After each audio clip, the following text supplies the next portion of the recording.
All right. Hello and welcome to the Lost Confederacy channel. This is week 5 of the 13-week fiscal program of recovery for American prisoners of war. Yeah, myself, Chief Biko. Today we have Chief Alligator as well as Chief Quietwater. And here we focus more so on that first letter in the acronym APOW, which is American. Before we get started with today's readings, definitely want to give you all an update. As you all know, for those who don't know, following this channel, we like to provide proof of claim in regards to the emails that we've been sending to these congressmen and women. Those of you all that have been doing in the chat, salute. Those of you all just here and just viewing the work as well, salute to you all for gaining the knowledge. But again, we like to be transparent. And in regards to the emails, we actually got a response from one of the Congress members in particular, the David Scott, Congressional Black Caucus member here in Georgia, the Clayton County area. One of his staffing members, I believe his name is Duro Haynes. And I'm going to share my screen so you all can see this brother here. And again, showing this again as proof of claim. As you can see here, staffer in Congressman David Scott's district. So this is the brother I was able to speak with over the phone in regards to some of the questions that we posed in the email. One of those questions, again, if you all have the template, we'll probably drop that in the description as well for those who want to, put in the work and just, reach out to these individuals since they are supposed to be servicemen and women and service the community that we are supposed to be a part of. But asking them these questions and, he went on a long list of so-called accomplishments that David Scott has done in particular for Black people, when in regards, one of the questions was, why has he not done anything specific for Black people, even though he's a member of the quote unquote Congressional Black Caucus? So some of the highlights that he listed off was some things as far as scholarships for HBCUs, land grants for Black farmers in particular. And then when it came to just miseducation amongst our group in particular, they deferred to the Board of Education for Georgia in particular. But there's one question that I wanted to get him back on track with, which was, why has Congress never defined the words Black, Negro, colored, or African American in law? And what Mr. Haynes stated was he did not know. And that's a problem. Do you see the problem, people? So we have a staffer for a member of the Congressional Black Caucus that does not know why Black in particular has not been defined in law. And that is the problem in itself. So how can you, one, list off accomplishments for a specific group of people that, two, has never been defined in law by this government? That's a contradiction in itself. How do we even know that these are going to the so-called Black people if the so-called Black people have never been defined in law? So this brother was able to give me a number to the district office, and I'm gonna read that off. So if you all, want to contact these members, because again, these are servicemen and women who post to service our communities. That number was 202-225-2939. And again, that's 202-225-2939. And asked and told me that since he did not know the answer to that question, again, why has Black, Negro, colored, African American never been defined by Congress in law, to contact the actual DC office to see if they'll be able to give me an answer. And again, this is the staffer for this particular gentleman, David Scott, who's been probably one of the longest members of the Congressional Black Caucus that's currently within that caucus. But that just leads me, all of those things just lead me to some news that came out today as well in regards to, something that was brought to or made public on this individual's birthday, and that's going to be this here. So Biden signed a proclamation, and if anybody in the channel, especially people in the chat, when we was going over, the Lyndon B. Johnson videos, we all pretty much familiar with what a proclamation is. It's an announcement. And for those who are, not familiar or just, need a refresher, I'll go ahead and play this video, which we was playing pretty routinely when we was going over that 1968 Civil Rights Act. So I want you to hear from the horse's mouth, the president at that time, Lyndon B. Johnson, and what he says a proclamation is. So we can all make this come together.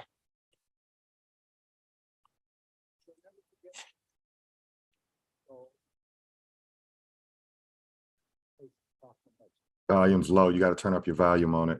Gotcha. Civil Rights Act of 1964.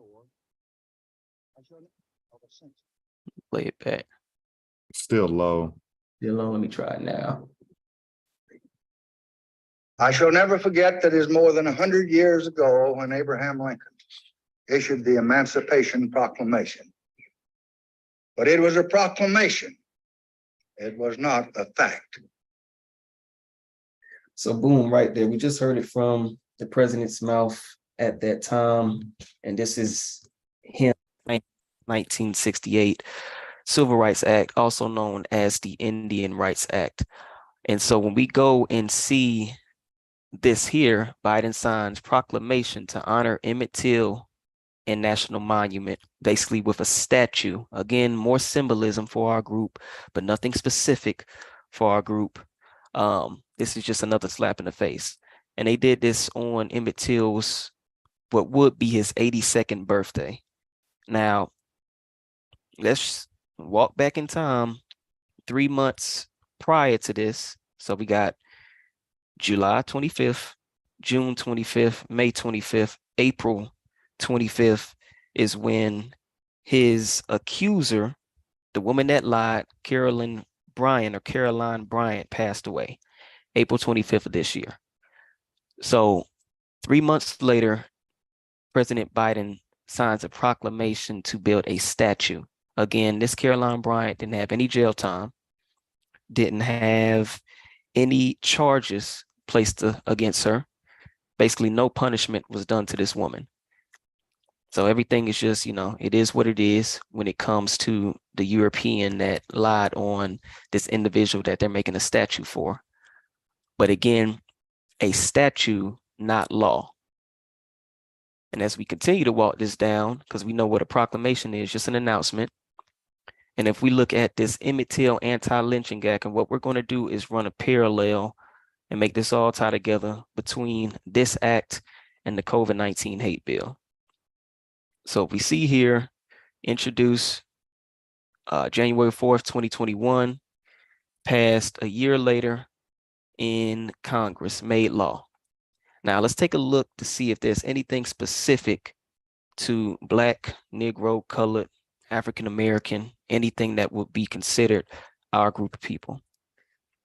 So we had this text, and I actually pull up the PDF, and what we're going to do, make sure this is the right one. Yep, March 29th.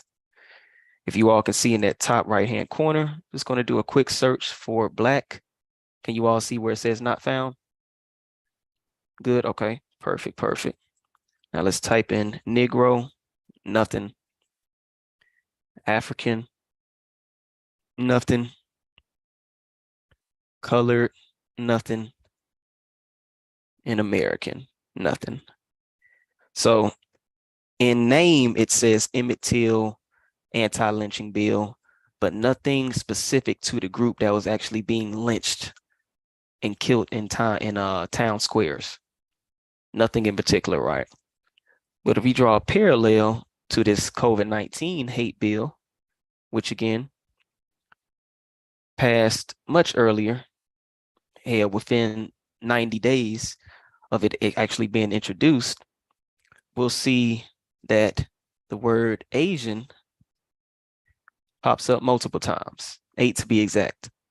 So being specific in regards to who this bill is for, Asian Americans and Pacific Islanders.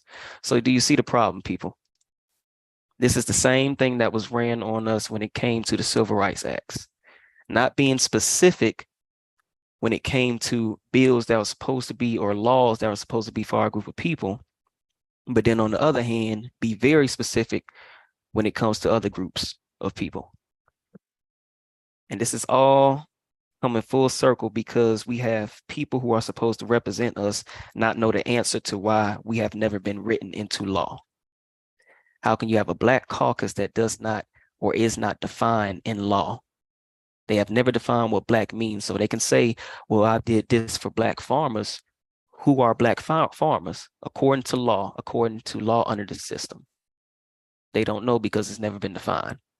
So that's the issue. And I'll let you all kind of build on that, and then we can kind of take off into our readings for today. Yeah, it's just the same game being played, and we just have to wake up. Just the simple fact that it's a proclamation. Again, the Asian hate bill or COVID-19 bill was passed into law. It was signed into law. So they just, in our face, just blatantly do these, just tokenism type things to just give us something to just shut us up for a short period of time and then just move on to the next situation. So it's doing no good for us. We're not moving forward with these proclamations and, these holidays that are just given to us. So we just have to wake up and understand that it's the same thing that's being played over and over and over. There has been no change. Absolutely. Absolutely. Yeah, I agree with both of y'all. In reference to Emmett Till, like you said, that lady died a natural death. So the reality is no crime that was done prior to 1968 or 1964, when segregation was ended by the United States government against the real American, there's never going to be a court case. The reason why she was never tried in court is because we were not citizens. And the issue is we have a lot of people who are in public servant positions who are highly schooled but uneducated.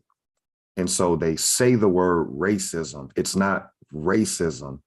It's you were military brainwashed through school to believe you became a citizen through the 14th, 15th, and 15th, 13th, 14th, and 15th Amendment, and there was a civil war fought for you. If you go with that belief system, it doesn't align with the laws of this government. Let's not forget Tulsa's reparations case was thrown out this month as well. Why? That happened in 1921. That's before the civil rights era. We have to understand that as a group of people, we were not citizens during the Red Summer of 1919 or 1920, 1921. So this idea that we're going to get justice in the current status that we're under is delusional, is juvenile in its thinking. And if you can go back to that Congressional Black Caucus member real quick, what week are we on in this goal that we set to actually have a public servant come on the platform and ask these questions? Are we at week 4 or 5? I believe it will be week 4. Or Yeah.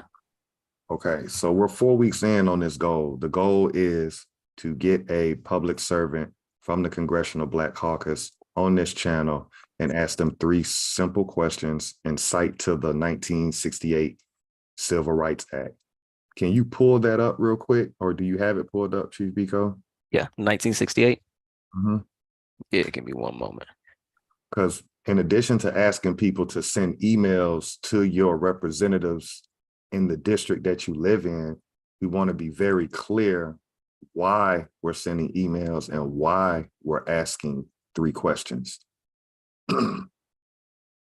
So we are moving forward with your phone conversation that you had this week. That's great. We'll add something on the community page as well about that step, getting closer toward our goal. But right here in the 1968 Civil Rights Act, 1 week after Martin Luther King was assassinated by the United States government, under Title II is 4 definitions for Indians. What we're simply asking the Congressional Black Caucus is, where is the definitions through Congress signed by the president for all of our nicknames? Negro, Black, Colored, and African American. Where is the definition of what Black means, as the fourth definition shows under Title II, under Rights of Indian? Where's the Black court defined by Congress? Where's the powers of self-government for the Black, Negro, or Colored defined by Congress? Where's the Indian tribe or Black tribe or Negro tribe or Colored tribe defined by Congress? We know it doesn't exist, but we have to expose this hypocrisy. We're not going to get remedy under our current make-believe Wizard of Oz status. That's where I'm at on it, man. So you're going to get statues like George Floyd. You may even get a statue for the 3 survivors from Tulsa after they pass, right? It's going to be the same play.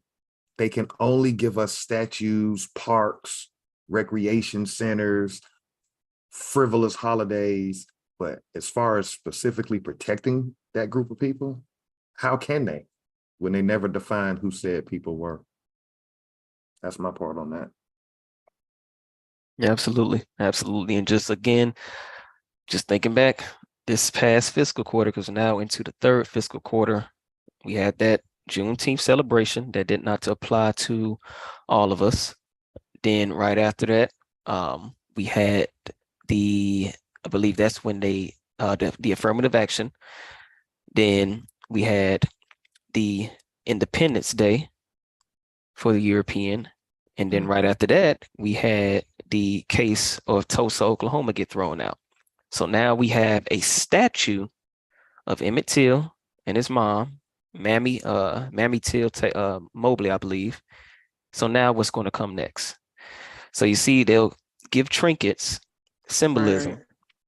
and then they'll come right behind it with something major, usually in law, or something replacing a law, amending a law. So again, we're seeing the play, and that's why, again, as stated by both Chief Quietwater and Alligator, it's important for us to continue to do this and ask these questions, in particular to those that's supposed to be our representatives. And we'll continue to do this again until we reach our goal to have one of these congressional Black Caucus members on here so we can ask them the specific questions in a public forum, since they are public servants. Right. Same questions we've been posting within those emails. And with that, I'll go ahead and jump into this week's Inventor. And for this week, we have Albert C. Richardson. And for this invention, it is the insect destroyer. So he pretty much came up with this invention. It kind of reminds me of one of those, I forget, probably closely related to like a John Deere machine or something that kind of can kill the weeds in your yard. But in particular, this was supposed to destroy any insects, pretty much brush them off, I'm guessing any type of thick forestry that you're going through in order to make sure that the land wasn't being taken over by any particular bugs, especially if you're like a farmer or anything like that. This was the date for this actually is February 28th, 1899. And that patent number is 620362. So again, that is 620362. And Albert C. Richardson actually has a couple of inventions, all pretty much not related. So he was a man of many skills, of many industries. But this one in particular just kind of stood out today. Just something I was like, oh, shoot, a bug destroyer. Me in particular, I don't like bugs. So raid all day or something that's going to destroy them, I'm with him on that one. So this one, again, just another invention from another American that created an industry that we do not control at this point. Can you go down to the description section real quick, just to see what he wrote about it? What was his purpose for creating it? Where it says the invention relates to improvements in insect destroyers. Correct. So the invention relates to improvements in insect destroyers. The object of this present invention is to improve the construction of insect destroyers and to provide a simple, inexpensive, and efficient device adapted to destroy insects of plants and trees without injuring the tender shoots or foliage. So without injuring the actual plants itself. The invention consists in the construction and novel combination and arrangement of parts, and hereinafter fully described, illustrated in the accompanying drawings and pointed out in the claims hereto appended. In the drawing figure 1, it is a perspective view of an insect destroyer constructed in accordance with this invention.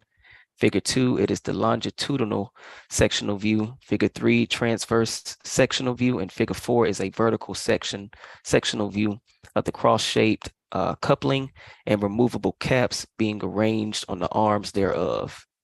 So as you see, basically to eliminate the bugs without actually destroying the plants itself.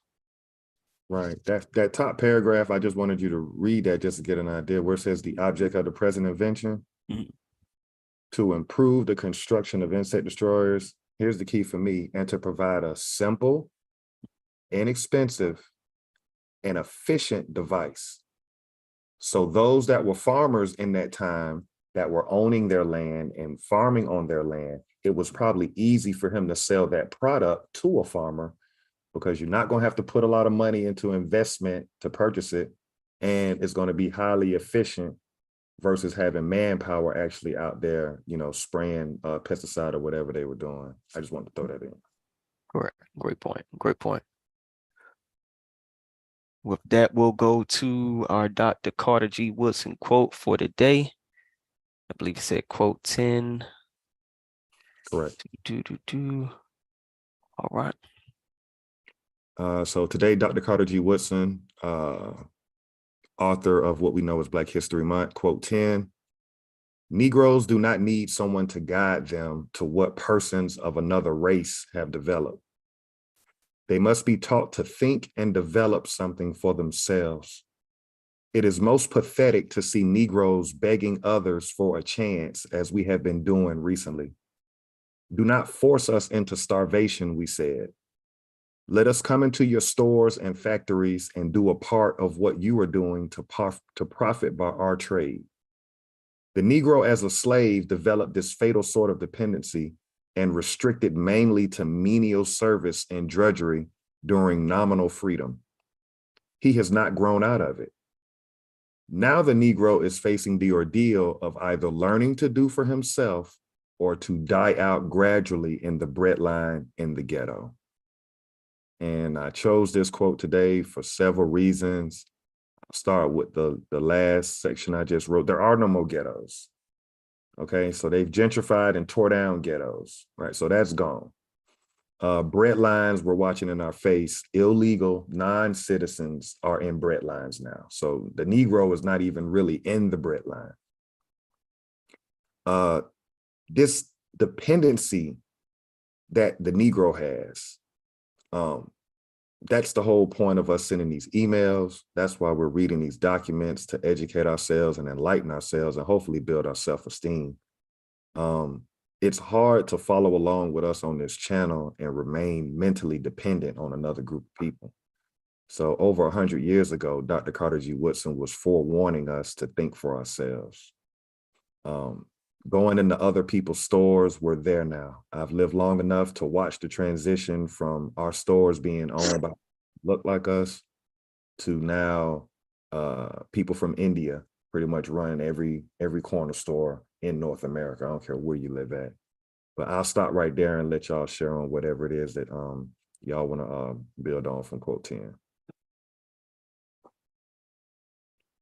Yeah, I think it's important, being that this was about 100 years ago, you know, and everything is the same today in regards to what he was talking about. Everything is just still just as relevant as it was back then. And the fact that we're still trying to get it is bothersome.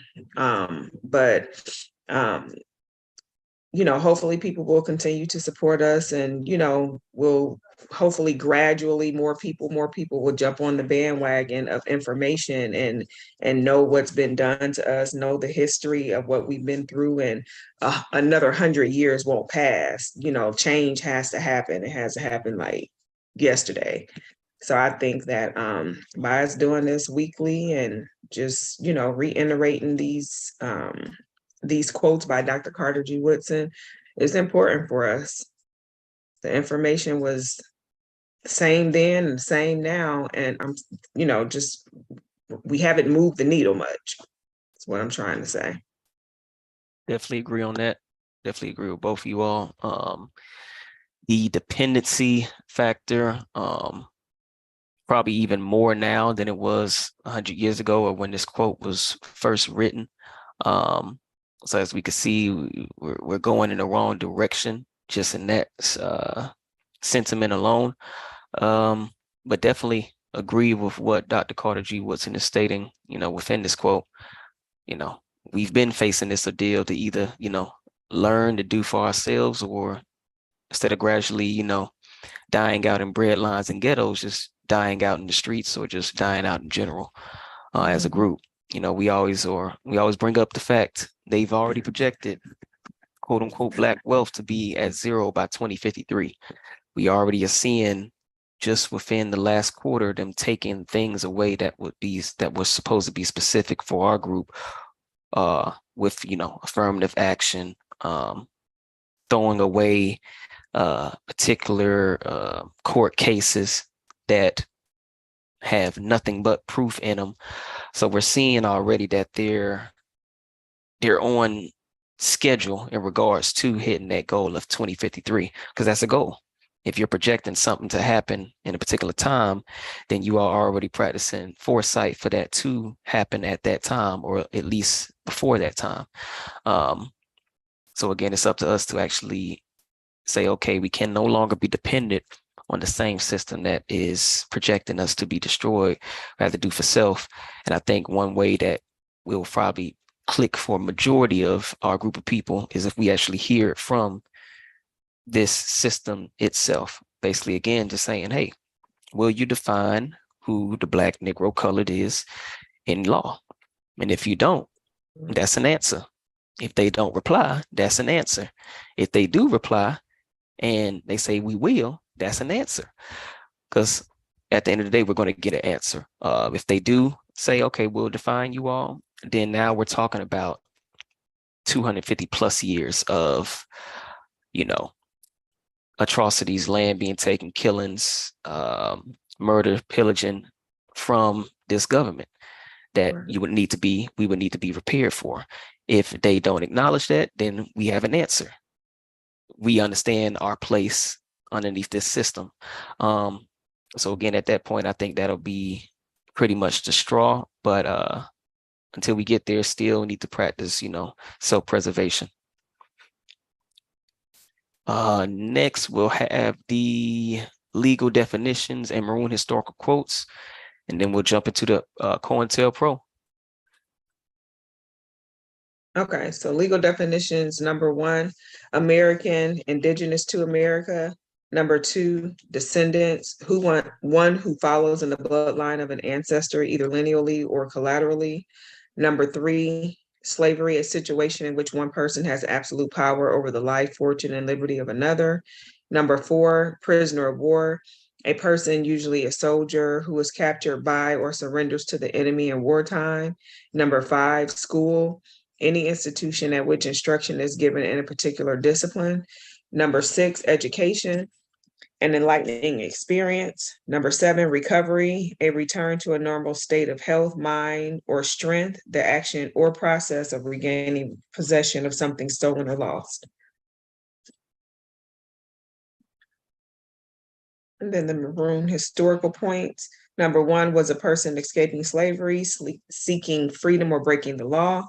Number 2, providing unity and strong defense came first. Number 3, maroon leaders were first and foremost military figures. Number 4, maroons established guerrilla warfare, planting sharp sticks in thick grass.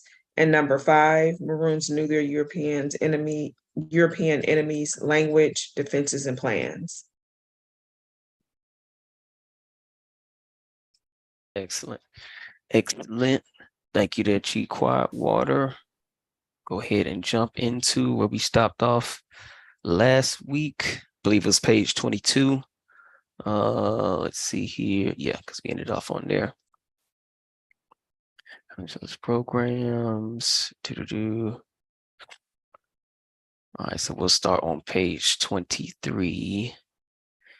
editorial comment. Move this out the way. And I'll go ahead and pop us off for this week. Load this up, make it a little bit bigger. All right. So secret FBI memo. Did J. Edgar Hoover go too far in his orders issued secretly to expose, disrupt, and otherwise neutralize the New Left back in 1968? Ramsey Clark says yes. So do other supporters of the civil liberties who feel that the grand old chief of the FBI overstepped inherent freedoms when he instructed field officers of the agency to open an active file on the New Left movement and its new activists. In the 1968 memo, just now brought to light, Hoover wrote, "The purpose of this program is to expose, disrupt, and otherwise neutralize the activities of the various New Left organizations, their leadership, and adherents. It is imperative that the activities of these groups be followed on a continuous basis." Hoover did not name the organizations, but he apparently had in mind the SDS, Weathermen, the Black Panthers, and the Yippies and other militants. Hoover said the FBI must frustrate every effort of these groups and individuals to consolidate their forces or recruit new or useful adherents. Then he added, consideration should be given to disrupting the organized activity of these groups. How this will be done was not made clear in the memo, but he made it clear that the program was a sensitive operation and should be closely held secret. So as we can see here, again, not naming, but people can connect the dots in regards to what they're stating within these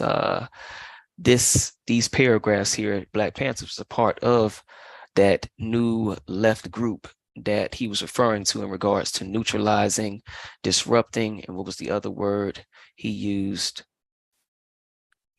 Neutralizing, disrupting, and exposing that particular group. Now, in the previous pages, again, just to kind of summarize it for those who are new, what it was exposing was basically all of the tactics that had been done, not only by Hoover, but also being approved by the president at the time, which was Richard Nixon. I believe burglary was one of them, fraudulent signing of documents, so forgery was another tactic. So we're seeing all of these things. And last week we brought up the fact of, forgery and all of these illegal tactics that were being done by, again, the highest policing authority of this land, and how that affected multiple groups of our people as far as just being in prison unjustly. And we brought up even the topic of how, they would put something in the news saying, okay, this individual did such and such, and us as a group, instead of rallying behind them and asking the simple question, show us the facts, we'd be like, oh man, well, I knew there was something going wrong with this brother or something like that. So just kind of going along with the narrative instead of asking the questions that needed to be asked. So that just kind of paints the picture where we're at when reading this particular paragraph. Anything you all kind of stood out to you all? It's the same thing today in regards to, when something happens today, of course, they put us on Front Street on Main Street, mainstream news, and they list all the bad things, that they may have done in their past, and we jump right on that bandwagon, and we don't support from day one. We go along with the narrative that we're fed instead of being, right or wrong, standing with the united front and just supporting our people like other, groups of people do. We jump right along with that narrative that's fed to us, and that's why we are where we are. Right. Yep. I like that one little sentence that's this fragment of a sentence where it says consideration should be given to disrupting the organized activity of these groups. Their biggest fear is for us to be organized. Because if you're organized, you don't have to beg, bum, and borrow from another group of people. That's it right there. Don't let them organize. Don't let them come together and have mastermind think tanks and come up with forecasts and come up with plans and then come up with practical strategies how to get from A to B. That's what's jumping out to me. That's the whole United States government biggest focus when it comes to our group. Do not let them organize. Let them be solo. And if you are able to organize, then they've got people who look like you, and they may also have people that don't look like you that they will send at you to challenge you. But that's where you have to remember who you are. That's why you have to know who you are and who you come from and where you come from. We're not extinct as a group of people on this land as the American for a reason. We didn't birth all these inventions for the world to benefit off of, for not just by happenstance. We are the greatest people on planet Earth, and the only reason that we're not displaying that on the planet called Earth is because we have other groups of people that are, their goal is to not let us organize. Once we realize that, we have to reverse engineer it and organize. Absolutely. Like you said, just something stood out, just doing it on the individual level as well. If everybody was organized individually or had their personal lives organized, then having infiltration would be even more difficult, because we'd be like, okay, that's not how we operate, because everybody is operating in that organized matter. So it would be easy to call out or point out those flaws when they did try to cement, certain agents, plants, and things of that nature. So that's a great point. I'll continue here. We all remember the anarchist activities of some of the New Left groups, the burning of campus buildings, the stories of bomb factories, the killing of participants whose peaceful revolution suddenly turned into violence. During these very trying days, Mr. Hoover apparently decided to fight fire with fire. It will also be recalled that Ramsey Clark was probably the worst attorney general ever to serve the United States, that he sat in his office and watched the burning and sacking of downtown Washington, that later, when he had been succeeded as attorney general, he carried his own peace plan to the North Vietnamese as an emissary of the anti-war extremists.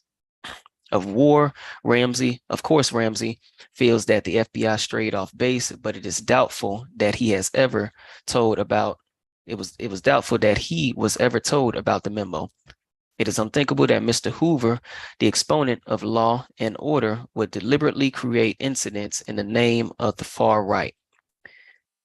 Definitely, that's a lie. We just saw multiple stories from multiple sources within the FBI pretty much telling that Hoover was trying to, again, cause disruption, expose these individuals, and cause disorganization. So we'll continue here. Yet if counterattacks were necessary, we believe a large body of peace-loving Americans would have said amen. The secret memo will be argued for a long time by extremists on both ends.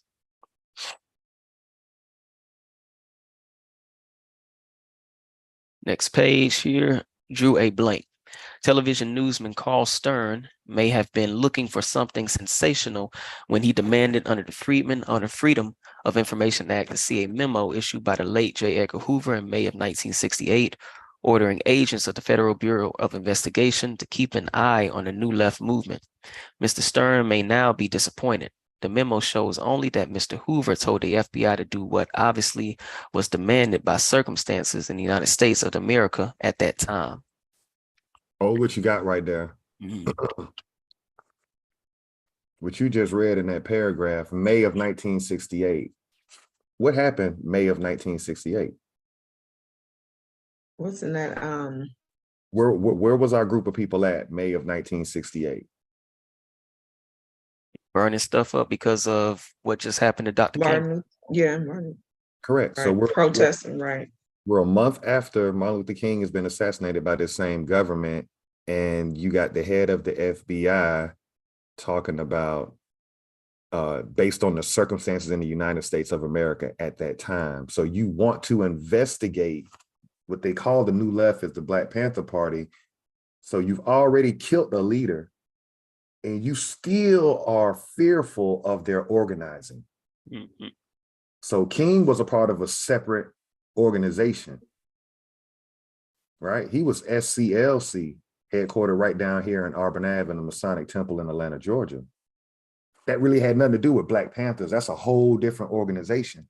So when they cut the head off the SCLC up, now that gave the Black Panthers a chance to start getting headway, if you will. So again, we're just acting out of self-preservation. That's the only reason I wanted to bring up in that paragraph. You've killed King, and now I'm sure the people at that time were under no delusion or illusion that the United States government was attacking them. Just 4 years prior to 1968, they just ended segregation. So this is all new for you going to Lenox, right? Depending on where you stay, right? Now you can cross the tracks, right? Tracks. Now you can go to that restaurant that you could never go to growing up. So I just wanted to just kind of highlight that these attacks are coming after they killed King. Correct. Right. Great point. Great point. Anything, Chief Quietwater, before I continue? No, I'm in agreement. I'm on the same page with you guys. Okay. I'll continue here. There had been 159 disturbances serious enough to be classified as riots in American cities during the summer of 1967. The Kerner Commission reported in March of 1968 that militant organizations and agitators had sought to encourage violence by playing on racist emotions.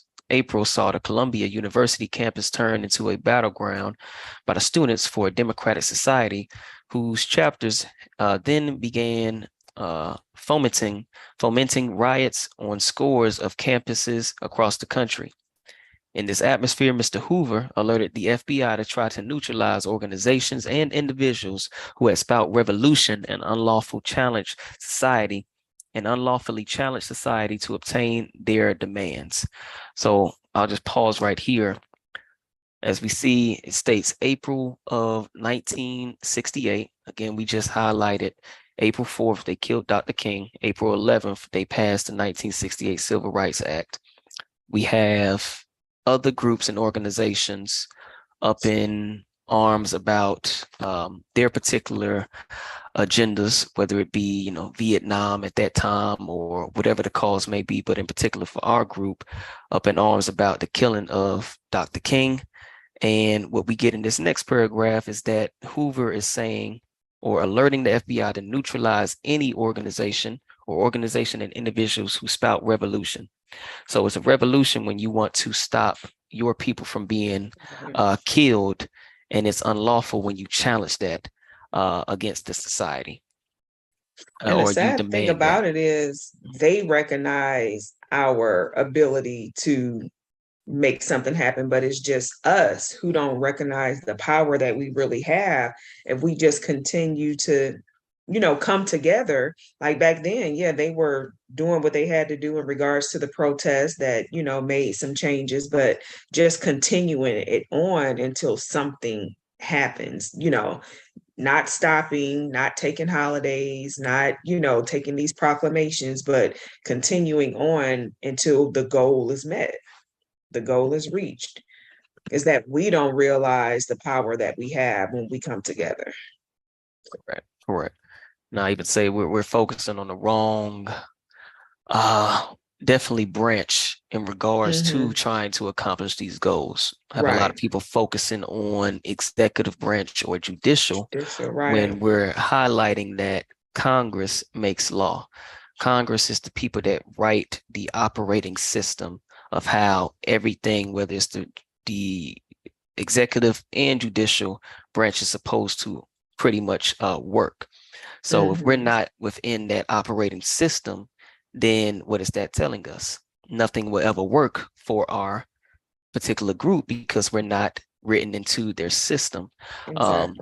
So even going about it that way, they had the right idea when it came to civil rights acts, but again, they lack specificity.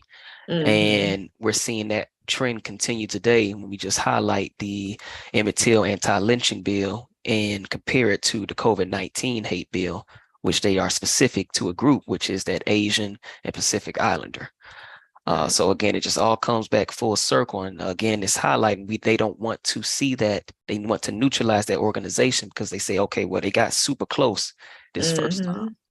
thank goodness we were able to make them be broad in their lack of or definitions in particular, be broad in their definitions and not specific to a group, because that opened up Pandora's box that we see now we can take advantage of. So yeah, we can just see how, again, them wanting to disrupt any type of organization, and any type of organization that is speaking on revolution, basically change, because that's all that is, they're going to be looked at as a threat. I'll continue here. It was clear the target was not a legitimate political movement, but a sinister, organized attempt to sow havoc in our society. If there were any FBI memos showing that Mr. Hoover failed to understand the menace that was loose in the streets of America in 1968, Mr. Stern would have a pretty good story. As it is, he drew a blank. Hold on 1 second. Go back up right there.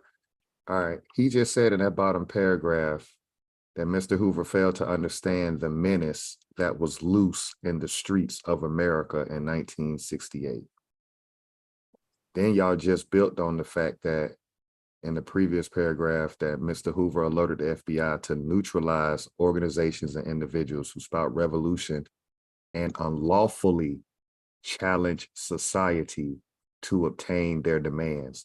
Why would it be unlawful when in 1964 you ended segregation, 1965 you did a Voting Rights Act, and then 1968 you did an Indian Rights Act? Could it have been unlawful because that group that was called Negro and Colored were never written into law during that period? So you being out in the streets and organizing, what if those people knew that Indian was defined in the 1968 Civil Rights Act? And what if they knew that we are the American Indian and that they were replacing us with people from Asia? What if they were organizing to combat that? But I don't think it's a what if. I think they did know. You know, I don't think that was even a question. You think they knew? I think so. Yeah, for sure. So if they But knew, of course, the indoctrination, that's not how it was told to us, you know, or that's not how the story goes. But yeah, I definitely think probably more people knew than not. so we can see how the United States government can tell the world when it pertains to our organizing or protesting or uprising, why they can go into fear mode as if it's an attack on their government. As per their government, we were never included in writing. So anytime that you try to revolutionize this government politically, if you've never been defined, you are waging a type of war, which is why the National Guard and militarized police have always, not maybe, have always been deployed for you and you only. Yeah, it's always going to be looked at as unlawful, because like you just stated, never been written into law. So that in itself is going to make it unlawful. And we got to wrap our minds around that. It's not racism. Oh, that's right. That's right. I'll continue here. Let me see. FBI memo a blank. Let me get any closer to this side. I just cut off like that. All right. So television newsman Carl Stern may have been looking for something sensational when he demanded under the Freedom of Information Act to see the memo issued by late J. Edgar Hoover in May of 1968, ordering agents of the Federal Bureau of Investigation to keep an eye on the New Left movement. Mr. Stern may be disappointed. The memo shows that Mr. Hoover told FBI to do what obviously was demanded by circumstances in the United States at that time. I think this is pretty much kind of the same as what we read earlier. Let me see. There have been 159 disturbances serious enough to be classified as riots in the American cities during the summer of 1967. The Kerner Commission reported in March of 1968 that militant organizations and agitators had sought to encourage violence by having or by playing on racist emotions. April saw the Columbia University campus turn into a battleground by the Students for a Democratic Society, whose chapters then began fomenting violent riots on the scores of campuses across the country. All right. So what's really going on right there in that moment on these college campuses? Remember, they're going to take the stance that it's acts of war with our organizing and basically practicing self-preservation, but they just ended desegregation in 1964.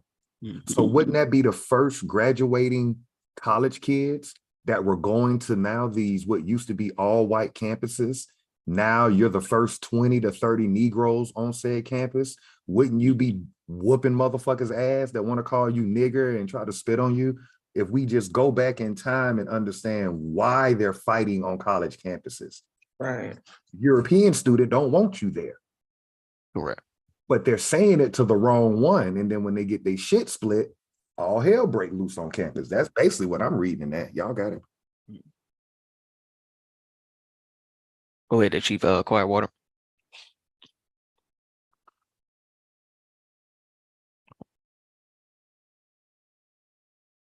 You on mute.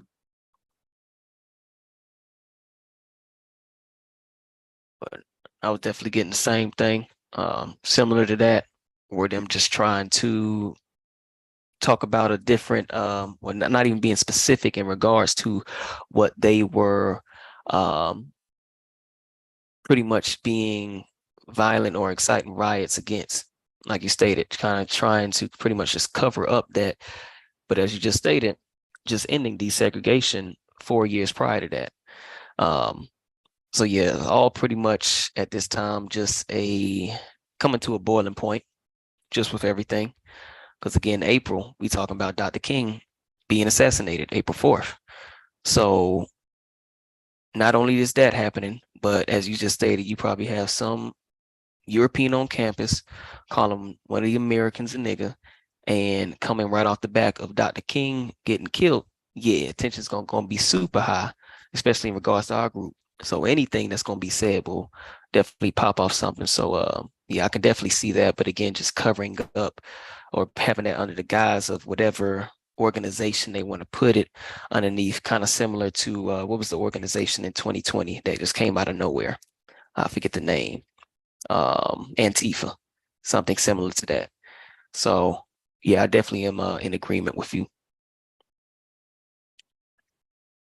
I think she's still connecting the audio. I'll continue though, and then bring Chief Quiet Water in. In this atmosphere, Mr. Hoover alerted the FBI to try to neutralize organizations and individuals who spout revolution and unlawfully challenge society to obtain their demands. It was clear the target was not a legitimate political movement, but a sinister, organized attempt to sow havoc in our society. If there were any FBI memos showing that Mr. Hoover failed to understand the menace that was loose in the streets of America in 1968, Mr. Stern would have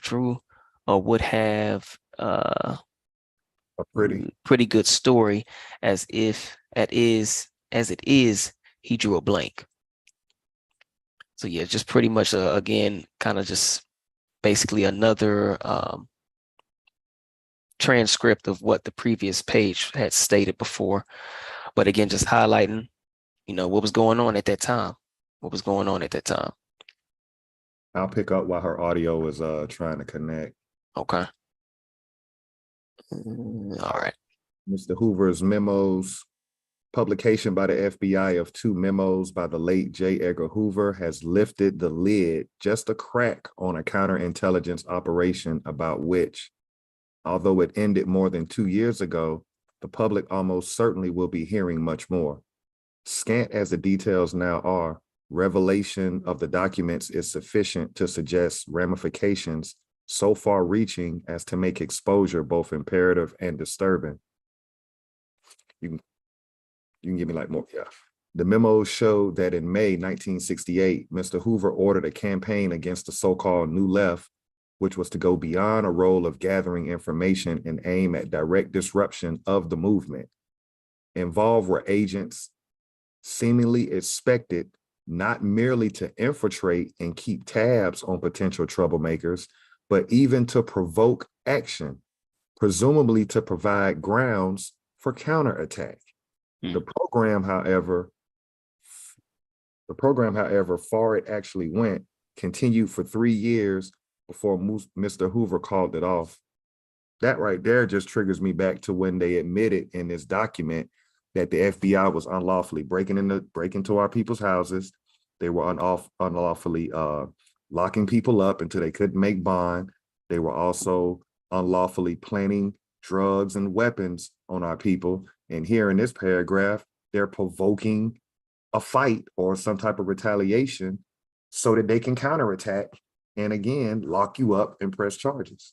So it just further shows your non-citizenship, right? We're being included in this time because now they're opening the doors to the world.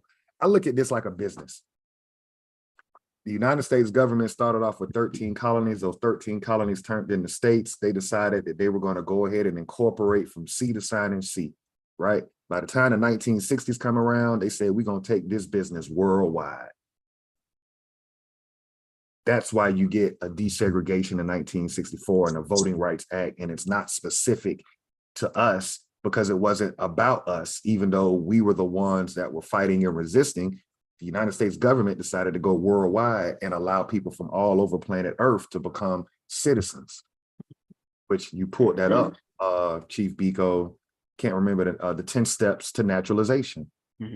We'll cite back to that before we end this video. It's a real common sense question we all have to ask ourselves. What person in your family has gone through the 10 steps of naturalization?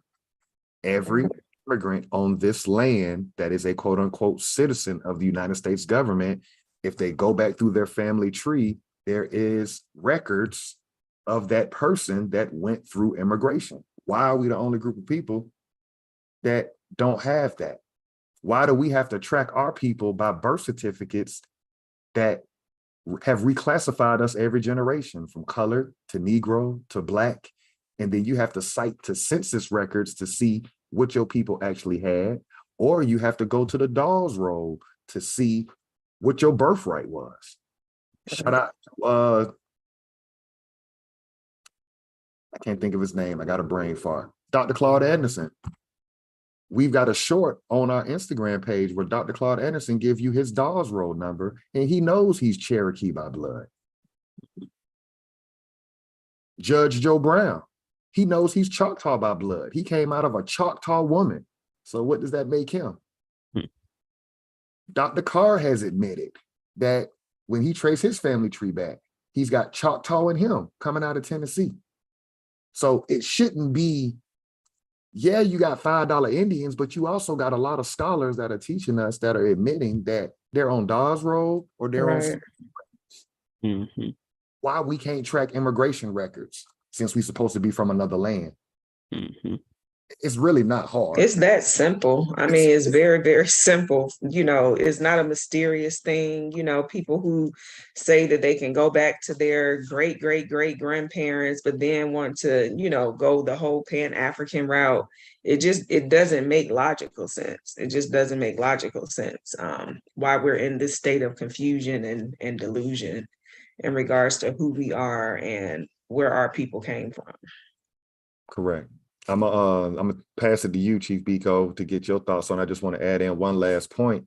I'm in a process right now where I can go back to a specific town in the country and I can see generations of my aunts, my grandparents, great aunts, great uncles, and aunts.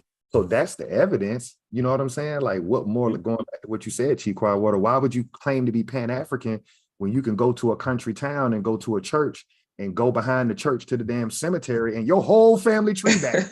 Dating back to the 1800s. Oh, yeah, Correct. Why would you want to go any further? Correct. Like, what's the point? Just look at your family plots. Like, seriously, that's your genealogy right there. That's your records right there. But now, just speaking on the point in regards to what was being said, yeah.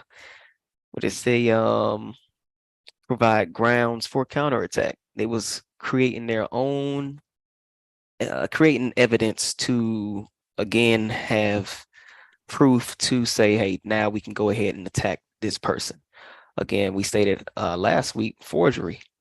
It was actually signing people's names on documents, sending it to Russia and having it verified. Wow. If that in itself doesn't show you how far they will go, I think they even had a machine. They said something, they referenced a machine or some type as well. So if they had, again, they're using all of these tools, resources for a particular group, because they said they did that against, I believe it was a particular Black Panther member or somebody. But again, using these tools to manipulate their way to have just cause, although illegally, this is what they're doing. So it should be not far-fetched to believe, they're continuing to do this today. Just on a more advanced level at this point. All right, I'll go ahead and pick up. Good build on that one. Quite aside from whether any of the FBI's techniques against radical activities of that period were illegal, a matter of dispute, the memos raised some clearly disturbing points. One effect of their unveiling, obviously, is to reinforce the conclusion that Mr. Hoover had in the later years of his long reign over the agency exceeded his function and authority. He took upon himself the judgment of whether individuals or groups of various political persuasions were to be permitted to operate freely or were to be treated as threats to national security. We can highlight that and bookmark that. He basically did what the hell he wanted to do against one group of people. And that ties into your last statement, Chief Biko. None of this stuff that we're reading is unlawful or illegal when it comes to us, because we've never been written into their government. This form of government came from kings and queens in Europe. The government on this land was confederacies. So when you hear words like subject and citizen, that's coming from Europe. That's Europe's way of handling its said citizens. They had peasants and lords and subjects. They had debtor prisons. There was no prisons in America before the Europeans set up the United States government. This is all foreign to us. We had our own systems of, I guess, correction system, I guess you could say, in regards to how we dealt with our own issues. Correct. The Confederacy. Correct. Going back to that, when we was going over the Constitution, the Iroquois Constitution, didn't state anything about prisons. Basically, it's like get down or lay down. If you didn't want to be a member, cool, depart. But if you were trying to intrude on territory, then you'll be dealt with as an enemy. So yeah, it wasn't anything as far as keeping people captive and things of that nature. Let me see where we at. Similarly, and even more crucial, the published documents lend credence to charges that the FBI itself had been carried beyond its assignment as an expert detection and law enforcement agency and turned into an instrument of political harassment and suppression. Such suspicions are not fostered by the memos alone. The FBI has dropped prosecution of some cases in recent years rather than disclose information to the courts about its activities. That certainly leaves reasonable grounds for fearing that the agency may have become far less interested in law enforcement than in other functions too nefarious to be publicly acknowledged. So it's kind of like, keep the people dumb. We cannot go through a discovery phase in a court about what we've been doing against the Negro, which was our nickname at that time. We've read the surveillance document with Dr. King. Up until the moment he died, the FBI had him under surveillance. So they're admitting right here, it wasn't law enforcement. The FBI had one group of people that they were trying to suppress politically. Y'all thoughts on that? It's always the political them with the political tactics. We Mhm. fall for them every single time. Correct, correct. And just again, going back to what we highlighted earlier, political, because during the 1960s, that was the closest time we've ever come to being written into this law. Again, we lack specificity. So again, that's when you was able to open up Pandora's box, as Chief Alligator alluded to, and pretty much go not public, but worldwide in regards to the business structure, and allow everybody to come in off of our hard work. But since then, it hasn't been pretty much too political, because that hasn't been our arena. As I stated earlier, we've been focusing more so, and when I say we, the people who are supplanted as our leaders of the group, focus on, the executive branch or the judicial branch, when we're seeing we're highlighting every week who makes law, and highlighting every week or referencing every week either that 1968 Civil Rights Act or one of the acts within the 1960s, because that was made law. And now we're seeing everything kind of either being in alignment with that or being reversed from some sort of action. So when it comes to again, like you stated, that political agenda as far as suppressing that, I mean, it's clear why they were highlighting it, because they like, damn, they came way too close to actually getting something that would cause us to pretty much destroy, or cause us to destroy ourselves. When I say us, this system causing Right. itself to destroy itself. And Yeah, we don't they're have able to leaders. do that too, is because we don't know how the system works. Right. And I'll Mhm. just for my clarification, we don't have leaders. What would be your definition of a leader, Chief Biko, Chief Quietwater? Because we use that word too loosely. What is a Mhm. leader to both of y'all, briefly? Someone who Go ahead. can really accomplish goals. I mean, in the simplest form, someone that can come, lead people or a group of people to an end goal, set an agenda and accomplish it. All I'd right, agree with that. I'd agree with that. Somebody who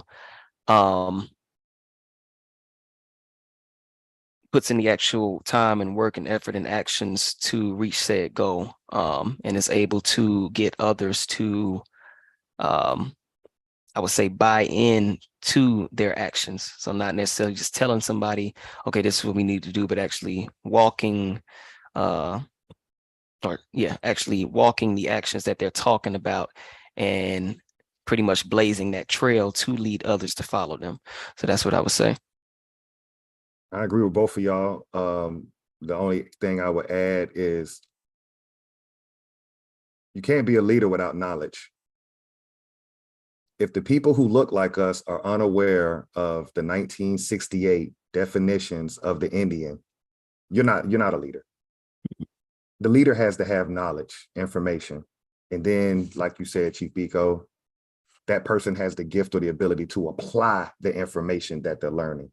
Right now, we have people who are fancying themselves as leaders that don't even have the information, which is why we're sending emails and making phone calls to them, because we're basically calling you out. You claim to be a leader. You claim to be a lot of things, but you're not informed enough. That's our problem right now. We don't have leaders. What we have are a bunch of entertainers.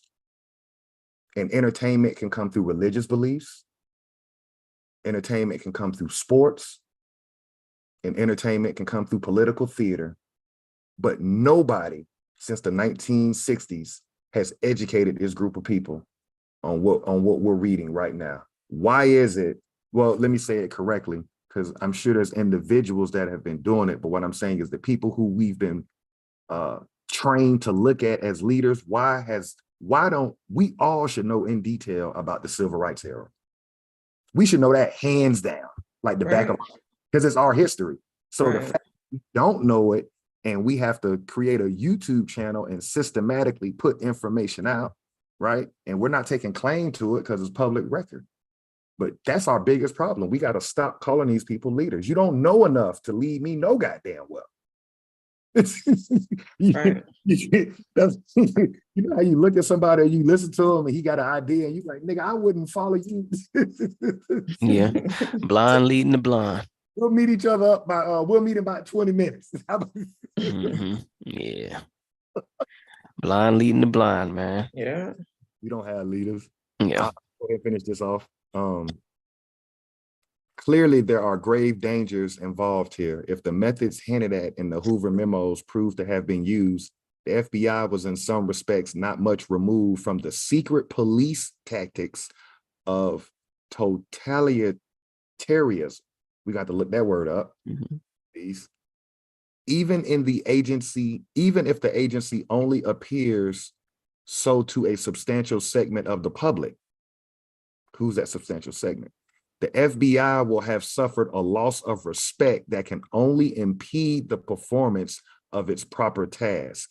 And in either case, the entire affair offers dismaying evidence of how thin the line can be between protecting national security and undermining the nation's very foundations of constitutional democracy. So we'll stop right there for today. Yeah. This whole paragraph is a fucking lie, because the foundation of the nation known as the United States government was not written for us. We keep trying to make believe include ourselves, but we're the only people that can't find any public records coming out of this government defining this people. Now you can find it in the judicial branch, because the judicial branch interprets the law. So they will use the word Negro, colored, black. They'll use it in their opinions all day long, but that's getting lost in the sauce. We talking about the branch that makes the law. You can't find it. It's not there. And they went a step further and created a black caucus. How?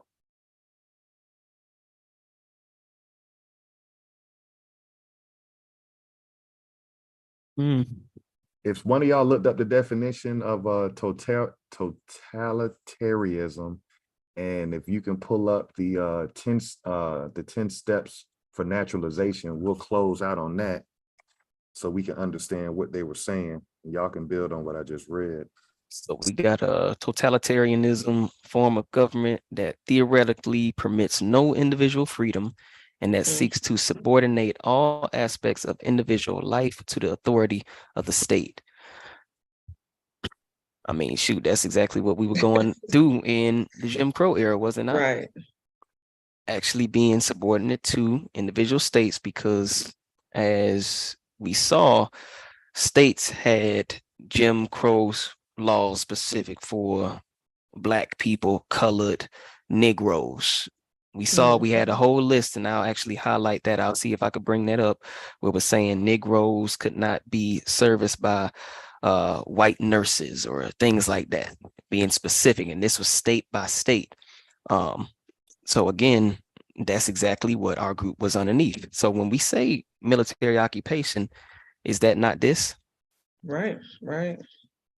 Is Trying that to not call this? it all everything else but what it is. Right. Go one step further though on what you just, I'm glad y'all put up this definition. This was in 1920 that Mussolini decided to create the state of Italy as a totalitarianism form of government. Okay. Why is that important? Who did they get the blueprint from on how to do business like that? United States government. Oh, right. Did we forget about the Red Summer of 1919? So you wouldn't have a Hitler or a Mussolini. They got it from the United States government and what it was doing to the American Indian. Wow. That's like Chief Biko just said, that's what Jim Crow was. And they said, you know what? We're gonna try that shit over here in Europe, in Italy. We see what y'all doing over there. You done classified them. You done assigned them to a certain area. I can't find that thing. You running them out of towns. You know, we talked about this last week, about that country singer that dropped that song. It's amazing how we just walk around like we didn't, like we wasn't running the city of Atlanta. Like we wasn't Right. running, like we wasn't running Fort Lauderdale. Like we wasn't running all these cities at one point. Like we just act like we didn't get ran out our shit and ended up getting prisoner of war food packages from the Red Cross. Like we really just gonna act like that didn't happen to us. That's literal war. Correct. Correct. So again, we're seeing whole definitions being created off of what was done to our group of people by this government. Mhm. And that's exactly what we just read here. And then if we go to that 10 steps of naturalization that we were referring to earlier, did anybody on this panel within chat have any family member go through these 10 steps? Did any of your family members or your lineage determine if you were already a U.S. citizen, determine if you are eligible to become a U.S. citizen, prepare your form N400 application for naturalization, submit your N400 and pay your fees, go to your biometrics appointment, complete the interview, receive a decision from the USCIS on your form N400, receive a notice to take an oath of allegiance, take that oath of allegiance to the United States, and understanding your U.S. citizenship. Did anybody on the panel or anybody in the chat, as far as you, yourselves, or your family members, go through these 10 steps? Yeah, let this sit here for a minute as we go through, because I'm going to answer no. As someone who's done the work pulling up my family's records, I see no naturalization papers, no immigration papers saying that we came from somewhere else. I see census records and Dawes Rolls records, but I don't see no naturalization records. Now, what a lot of us will try to do is go up under step one. Let's go to step one. It says, determine if you are already a U.S. citizen. Here's where you got to know United States government history.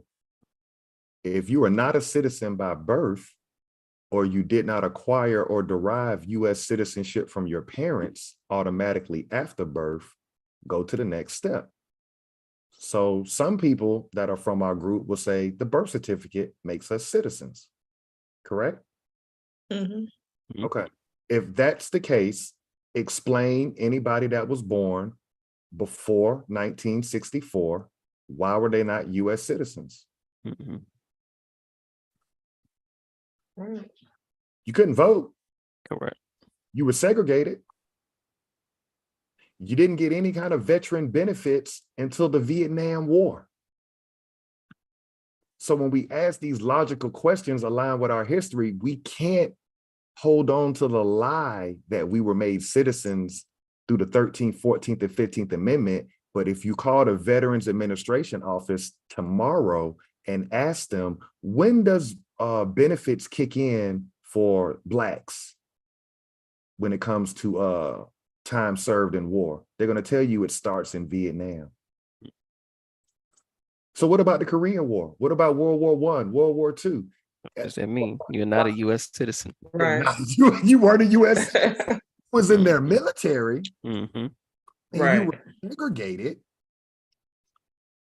How we forget that yeah, they'll give you a mop bucket and have you mop up the barracks, but they you were in, but you weren't in. You're temp worker. Right. Right. You didn't get no With benefits. no benefits. Correct. You're a temp worker. You only became full-time after the 1964 Civil Rights Act. Yeah. And during the Vietnam War, and look how medieval it was. Right after they end segregation and give the right to vote, then they turn around at the same time and do a draft. Yeah. So you're taking the kids that grew up segregated, and now that you're ending segregation, I'm going to make you fight for the government that was just segregating you. That you just became a citizen of. Now let's go a step further, because now we're talking about drug abuse.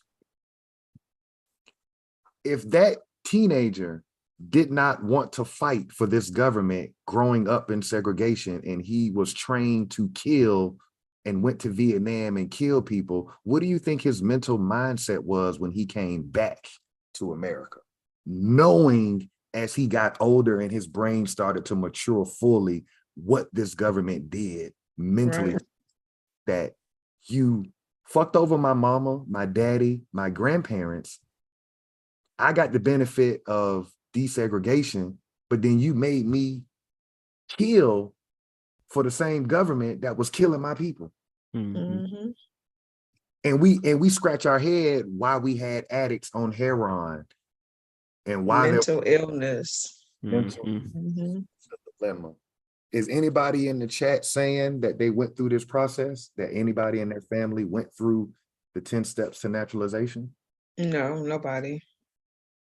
Because this act came out in 1790. So are you trying to say that this applied to us in 1790? That's before the so-called Civil War, y'all. I'm just asking questions. If step one applies to us, this Naturalization Act came out in 1790. So are we saying in 1790, any babies we had were going to be US citizens? And if we're saying yes to that, then what's the purpose of the Civil Rights Acts? What's the purpose of a 13th, 14th, 15th Amendment? What's the Right. purpose of all of these things that supposedly were for our group of people? See, again, you can't tell one lie without telling another. Basically, is what we're highlighting here. What's number 2 say? Determine if you are eligible to become a US citizen. Review the naturalization eligibility worksheet to help you decide if you are eligible to apply for naturalization. We'll click on this to see what pops up. So has anybody that's watching now or may watch later, ask yourself the question, have you ever read this document? Has anybody in your family worked this document, filled out this document? Really, what would be the purpose? I mean, if we claiming to be citizens, Yeah. so let me say it like this.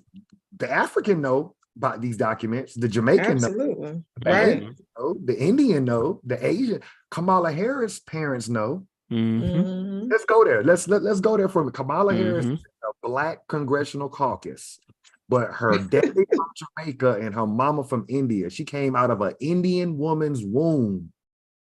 You don't think her mama and daddy got naturalization papers? So tell Absolutely. me again how you supposed to be Black. So Black is not a status because she's not a part of our bloodline or our lineage. Y'all following me? I know y'all following, but we're just Correct. talking. We got to start looking at it for what it is. It's like it's all belief. It's all make believe.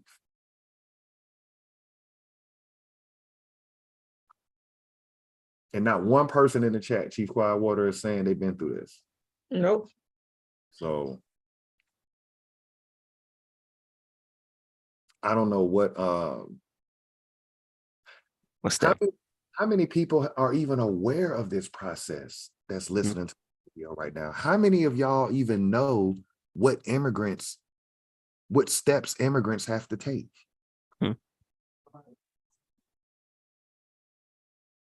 I definitely do not. 'Cause again, folks are immigrants. Right. Lineage didn't come from that.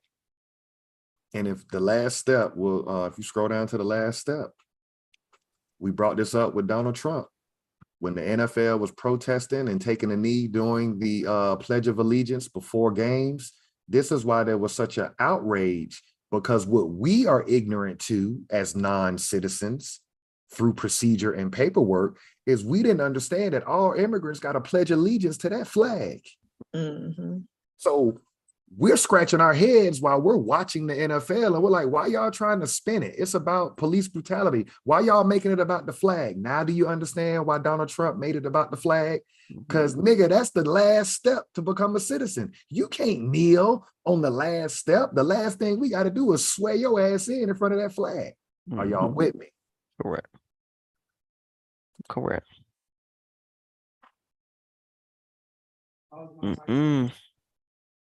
What's y'all thoughts on that? That shit went right over our head when they made a big deal about that flag. Yeah. It just shows again, Right. they're all immigrants. Right. And it shows just our ignorance, you know.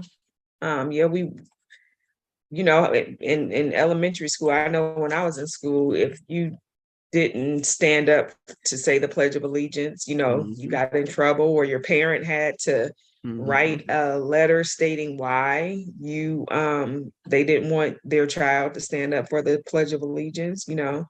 So it's always been right in our face. Yep. Yep. Same here. Same here. You had to have an excuse, whether it be a religious excuse or something of why Right. you weren't standing. But yeah, it just goes again to show you who they are and who we are. If they are up in arms about an oath, again, a pledge of allegiance to this flag, the United States, that shows who they were. That shows that they had to Right. go through this process, and they're saying, damn it, I went through 10 steps to become this. You're not going shit or disrespect the process that I had to take.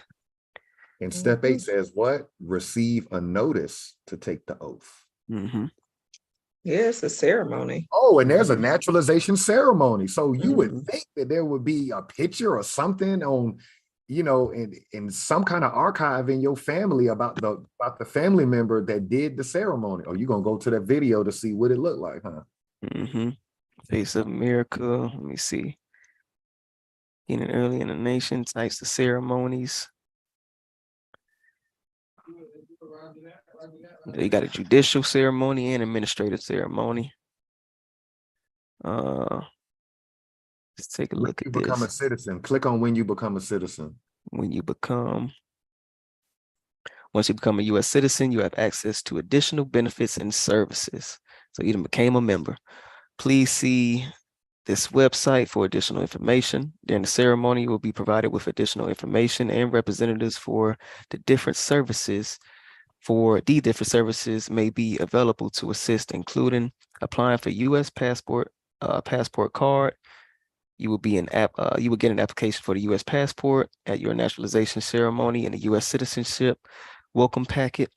It is also available at most U.S. post offices. You should allow sufficient time between the naturalization ceremony and any planned travel to receive your passport. You'll be able to register to vote. I'm just going to read off the highlighted points. Update your social security record. And yeah, that would be about it. And just listen in details. So these are the benefits that you get once you receive. So you reverse engineer this. What they did was gave us a social security card, gave us a birth certificate, and now allow us to register to vote. However, it says once you become a U.S. citizen, you have access to additional benefits and services. Okay, who comes to our schools or our communities, i.e. Black Congressional Caucus members? You see what I'm saying? So it's like that's why we say we're quasi. 1 foot in this thing, we're 1 foot out. Because we have the illusion of inclusion because you got a social security card. That's a monetary card. Right. That is going to get a percentage of your income for any income that you receive over your life period. Right. So that benefits the United States government. That birth certificate is the same thing. Everybody knows now that shit's being sold on Wall Street. So that ain't new. But there's a lot of key components that the immigrant goes through that we don't go through, and they know that.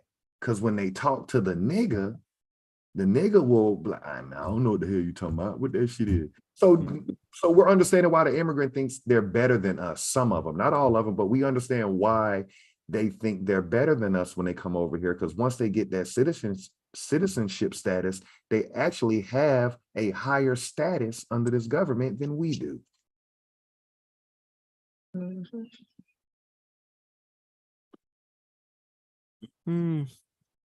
That's true. Any closing statements that y'all want to do? Good build today. Definitely a good build. I just say for us, at least on the panel, gonna continue to ask these questions to these representatives and work on reaching our goal. Again, having a public servant on our channel and answer questions from the public. So I think that'll be a great opportunity for not only us on the panel, but for those in the chat. and people in the community hear it from, again, the horse's mouth on why these, again, nicknames, as you stated, Chief Alligator, that we've been called have never been defined in Congress, have never been written in law, even though we'll see the Asian and Pacific Islander be written specifically in regards to their bills, but when it comes to the Emmit Till anti-lynching, no mention of Black, Negro, colored, or African American. So why is that? And I think the only we need to, hold these representatives or so-called representatives of our group accountable and answer these questions. I definitely agree. I think that is important, and definitely thank you to everybody who's been supporting us, and especially thank you to the people who have taken the time to send the emails. I mean, it's just an email, you can copy and paste and send those emails out. And I think if more and more people continue to do it and make these people answer to us as they are supposed to do anyways, we can possibly get somewhere, with this whole thing that we're trying to do. So definitely thank you for support. Just going to continue to learn and unravel this information. I'll close out with, if you can go to that 1968 Indian Rights Act definition, just to hammer it home. We don't have to make this any harder than what it is. All we're asking, or I'm going to ask the people in the chat. This act was written 7 days after Martin Luther King was assassinated. This is the 1968 Civil Rights Act. This is Title II of that act. We were told in school that the Civil Rights Acts pertain to a specific group that had churches bombed, dogs sicked on them, the fire department hitting them with water hoses. These people was being run out of towns. Their kids were being killed, i.e. Emmit Till. What we're asking is this us being defined under Title II a week after MLK was king? Are these the definitions for us?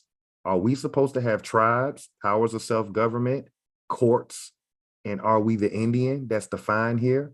And if we're not this, and if this was not intended for us, who has the courts, the governments, the powers of self-government, and are claiming to be Indian? Because there's only one group of people that put that work in. So you're telling me that the people who put the work in during the 60s didn't get this 1 week after MLK was killed? But we have a Black caucus 3 years later in 1971. So we're asking, where's the definition for Black? You got one for Indian. Where is it for Black? And we're asking you to send an email and ask the question to your Black Congressional Caucus public servants. This is common sense. We already know the answers. All we want to do is get them to tell us.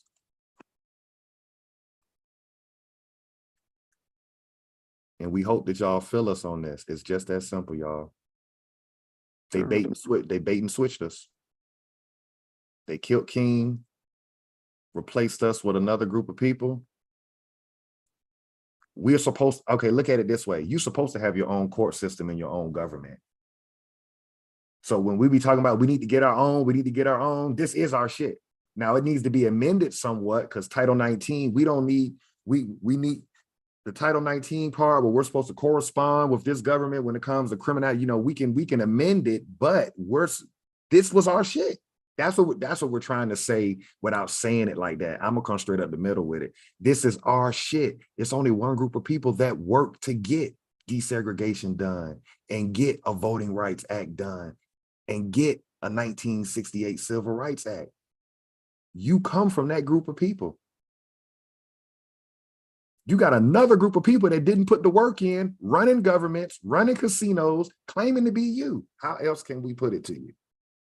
Chief Quietwater, anybody in the chat feeling what the fuck we saying and what we showing on the screen? Yeah, everybody's in agreement. I mean, yeah. All right, we'll rock out next week. Salute to everybody that was rocking with us today. We apologize for starting a little late. We had a little technical difficulties.